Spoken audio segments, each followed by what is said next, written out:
జైనూరులో ఆదివాసీ మహిళను అత్యాచారం చేసిన నిందితుడిపై కఠిన చర్యలు తీసుకోవాలని ఆదిలాబాద్ ఎమ్మెల్యే పాయల్ శంకర్ డిమాండ్ చేశారు. వేరే రాష్ట్రాల్లో జరిగిన సంఘటనలు స్పందించే ఎంపీ అసదుద్దీన్ ఓవైసీ సొంత రాష్ట్రంలో జరిగిన ఘటనపై మాట్లాడకపోవడం సిగ్గుచేటని అన్నారు. మేము హింసను ఎప్పుడూ ప్రోత్సహించమని, హింస ఎవరు కూడా చేసినా తప్పే అన్నారు. ఫాస్ట్ ట్రాక్ కోర్టు ఏర్పాటు చేసి నిందితుడికి శిక్ష పడేలా చూడాలన్నారు.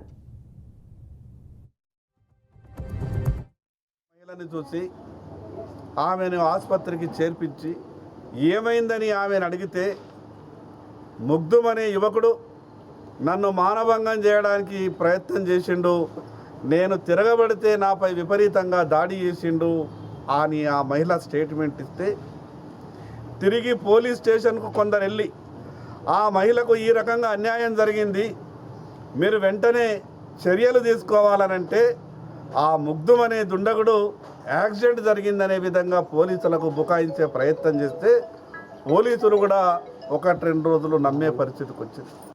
పడిపోయి ఉన్నటువంటి ఆదివాసీ మహిళని